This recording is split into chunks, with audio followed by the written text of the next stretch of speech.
Bonjour, chers candidats au baccalauréat C 2021. Je suis Monsieur Thiebonsou Méthode, enseignant de physique en service au lycée Jos de Douala, actuellement censeur, chargé du centre de ressources multimédia. Nous allons vous entretenir aujourd'hui sur l'épreuve de physique au baccalauréat. Nous commencerons par vous donner la structure de l'épreuve de physique au baccalauréat C. L'épreuve de physique au baccalauréat C comporte essentiellement deux grandes parties.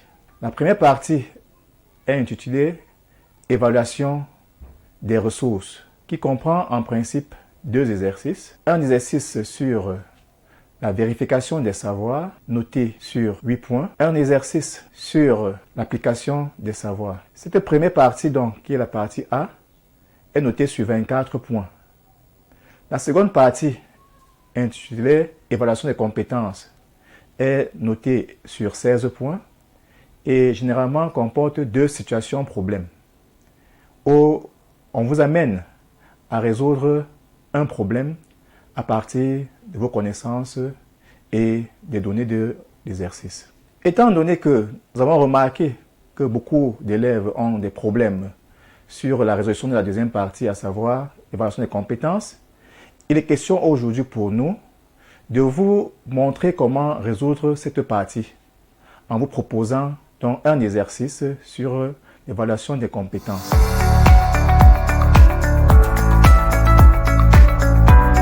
Aujourd'hui, nous vous proposons une compétence sur la mécanique et sur la lumière. Les forces de frottement dues à l'air sont négligées et le ballon est assimilé à un point matériel de masse M. Au cours d'une phase de jeu de football, Aboubakar, un attaquant, voyant la position avancée du gardien de but adverse, tente de marquer le but en lobant ce dernier. Le gardien de but se trouve à une distance D égale 5 mètres de la ligne de but. Nous allons essayer de représenter la situation. Là, c'est la cage de but. Le gardien se trouve à une distance D.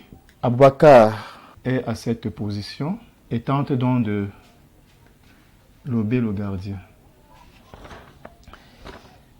Il va donc tirer le ballon avec une vitesse initiale V0 qui fait un angle θ avec l'horizontale.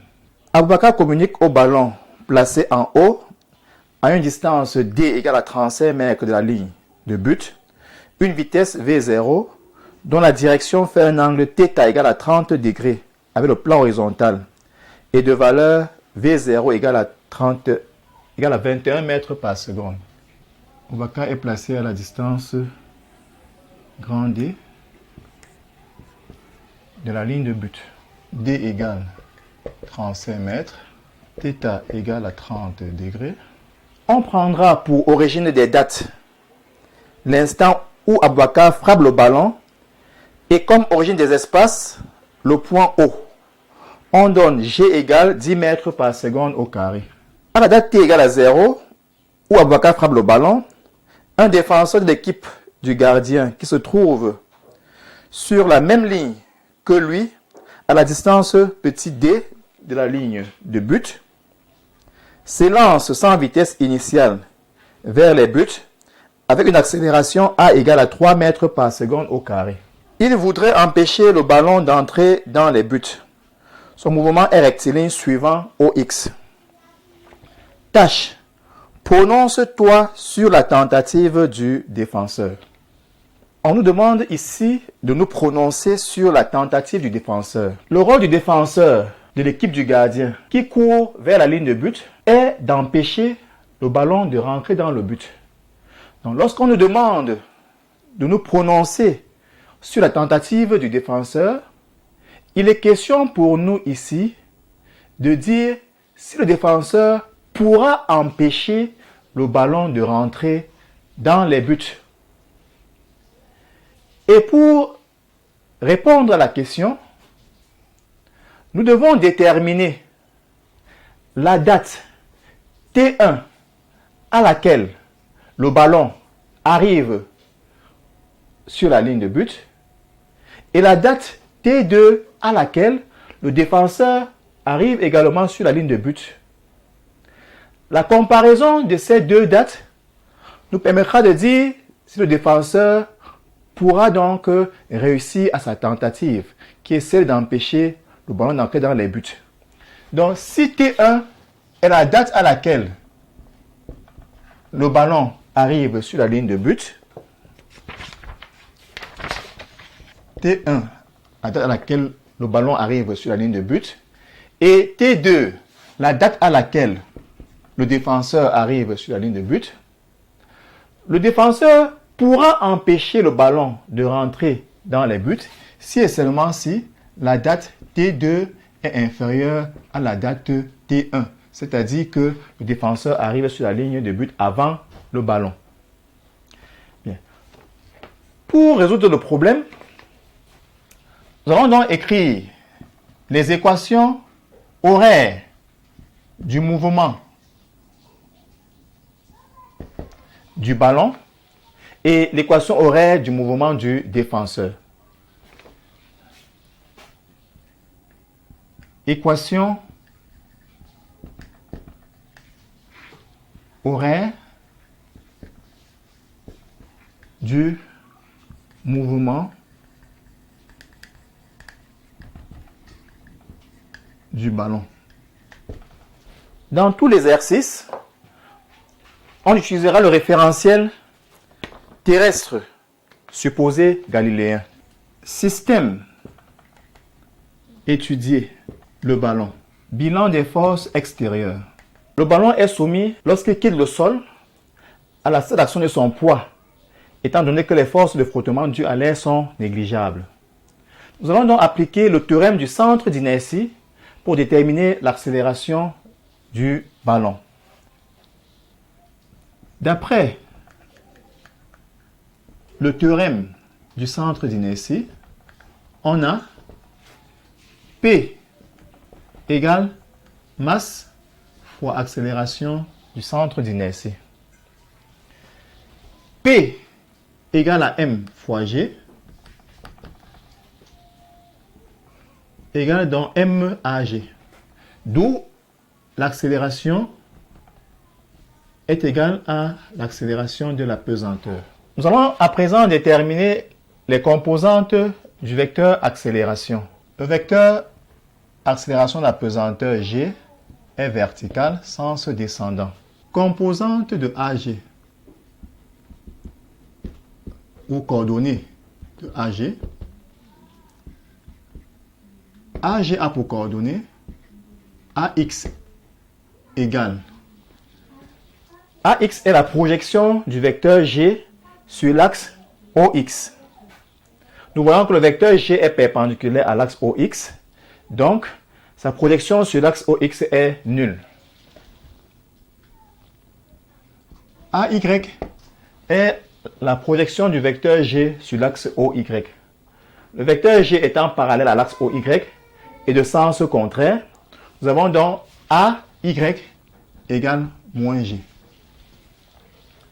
À présent, nous allons écrire les composantes du vecteur vitesse initiale V0. Composante de V0. V0 a pour composante V0x et V0y. Nous allons déterminer à partir de la figure V0x et V0y.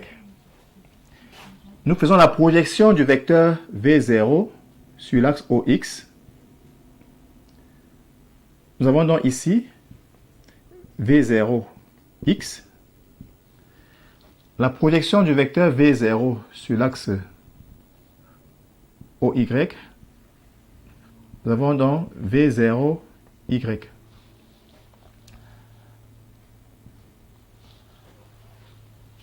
En utilisant les relations trigonométriques dans un triangle rectangle, nous pouvons écrire cosinus de l'angle θ. Ça fait côté adjacent V0x sur hypoténuse V0. Ceci entraîne donc que V0x égale V0 cosinus θ. Donc, nous écrivons ici V0x égale à V0 cosinus θ. De même, sinus θ. Sinus θ, ça fait côté opposé, V0y, sur hypoténuse, V0. Ceci entraîne donc que V0y égale V0 sinus θ. V0y égale V0 sinus θ. À présent, nous allons écrire les composantes du vecteur vitesse à une date t quelconque. Composantes du vecteur vitesse à la date t. Nous allons donc déterminer les composantes du vecteur vitesse à une date t quelconque. Nous avons vu dans le cours que l'accélération est liée à la vitesse par la relation ag égale la dérivée de v par rapport au temps. Ceci nous amène donc à écrire les composantes de l'accélération ax égale la dérivée de vx par rapport au temps, qui est égal à 0 parce que nous avons montré tout à l'heure que ax égale à 0. Ay, c'est dérivée de vy par rapport au temps, ce qui donne moins g, puisqu'on a montré tout à l'heure que ay égale à moins g. Ax égale dérivée de vx par rapport au temps égale à 0. Cela signifie que vx est une constante, puisque si la dérivée d'une grandeur est nulle, ça veut dire que cette grandeur est une constante. Cette constante, donc, nous la notons C1. Pour déterminer la constante C1, on utilise les conditions initiales. À la date t égale à 0, Vx égale V0x. À t égale à 0, le ballon se trouve au point O et a une vitesse V0, dont la composante suivante x est V0x. Cela nous amène donc à écrire que la constante C1 vaut V0x égale à V0 cosinus θ. AY égale dérivée de Vy par rapport à la variable temps égale à moins g. Cela entraîne donc que Vy égale à moins g fois t plus une constante que nous notons C2. Également, pour trouver C2, nous nous ramenons à l'instant t égale à 0, où la vitesse suivant l'axe y vaut V0y. Donc, en remplaçant donc t par 0 ici, on trouve donc que la constante C2 vaut V0y égale à V0 sinus θ. On a alors les équations horaires de la vitesse. Vx égale à V0 cos θ, Vy égale à moins gt plus V0 sinus θ. Maintenant, déterminons les équations horaires du mouvement du ballon. La vitesse est liée à la position par la relation V égale à dérivée du vecteur position OG par rapport au temps. Cela nous amène donc à dire que la composante de la vitesse suivant x, c'est dérivée de x par rapport au temps. Composante suivant l'axe OY, c'est dérivée de y par rapport au temps. Vx égale dérivée de y par rapport au, dérivée de x par rapport au temps, temps pour moi, qui est égal à V0 cos θ, d'après ceci.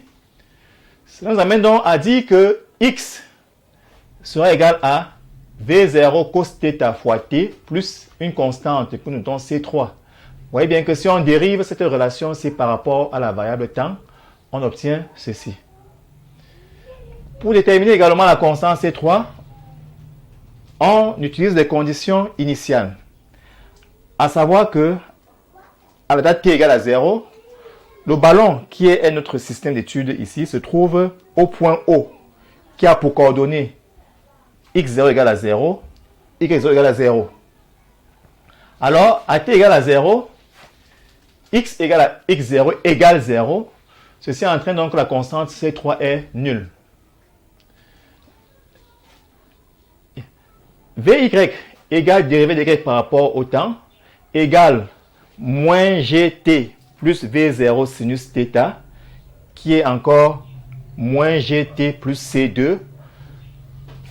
Ceci nous amène à écrire donc y égale à moins 1 demi de gt carré plus C2t plus C4. Vous voyez bien que si je dérive la fonction y par rapport à la variable temps, j'obtiens bien le moins gt plus C2. Donc y ici est la primitive de Vy. À t égale à 0, le ballon est au point O, donc y égale à 0. Ceci nous amène donc à trouver que la constante C4 est égale à 0. On obtient alors les équations horaires suivantes.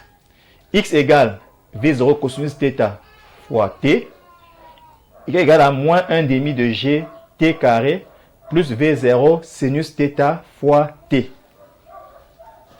À présent, déterminer la date d'arrivée du ballon sur la ligne de but. La ligne de but est située à la distance D du point O. Cela signifie que l'abscisse d'un point situé sur la ligne de but est égal à D. Pour trouver donc la date T1 d'arrivée du ballon sur la ligne de but, nous allons résoudre l'équation x égale à D. X égale à D entraîne donc V0 cos θ fois T1 égale à D. Tout à l'heure, on a montré que x était égal à V0 cosinus θ fois T. Ceci entraîne donc T1 égale à D sur V0 cosinus θ. Application numérique, nous avons D qui vaut 35 mètres, V0 qui vaut 21 mètres par seconde et θ qui vaut 30 degrés. On trouve donc 1,9245 00897, ce qui donne donc, en tenant compte des chiffres significatifs, T1 égale à 1,9 secondes. Maintenant que nous avons trouvé la date d'arrivée du ballon sur la ligne de but, nous allons également trouver la date d'arrivée du défenseur sur la ligne de but, puisque le but du défenseur est d'empêcher le ballon d'entrer dans les buts. Pour cela, nous allons écrire l'équation horaire du mouvement du défenseur. Le défenseur est animé d'un mouvement rectiligne, uniformément accéléré suivant l'axe OX, puisque son accélération vaut A égale à 3 mètres par seconde au carré. Nous avons vu dans le cours que l'équation horaire d'un mouvement rectiligne uniformément varié est donnée par x égale 1 demi de A t carré plus V'0t plus x'0. Le prime, c'est pour distinguer la vitesse initiale du défenseur avec la vitesse initiale du ballon. Bien. Le défenseur s'élance de cette position sans vitesse initiale. Cela veut donc dire que V'0 égale 0. À t égale à 0, le défenseur se trouve à la même position que le gardien. Son abscisse est donc x'0 égale à d moins petit d. Donc on fait la distance grand D moins la distance petit d puisque l'origine se trouve par ici. Donc x'0 égale à d moins petit d. D'où l'équation horaire en remplaçant V'0 par 0 et x'0 par son expression. On a donc x égale à 1 demi de A fois t carré plus d moins petit d. À présent, nous trouvons la date d'arrivée du défenseur sur la ligne de but.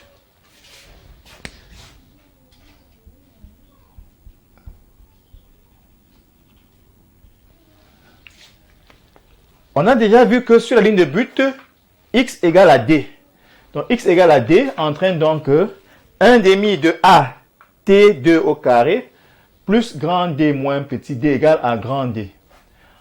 En faisant passer le terme grand D moins petit d de l'autre côté de l'égalité, on obtient la relation 1 demi de A t2 carré égale à petit d. D'où l'on tire t2 au carré égale à 2 fois d sur A, soit t2 égale à racine carrée de 2d sur A. En expression numérique donc, en remplaçant d et A par leur valeur, on trouve t égale à 1,8 secondes. On se rend donc compte que le joueur arrive sur la ligne de but avant le ballon, puisque T2 est inférieur à T1. En conclusion donc, nous pouvons dire que le défenseur peut empêcher le ballon d'entrer dans les buts.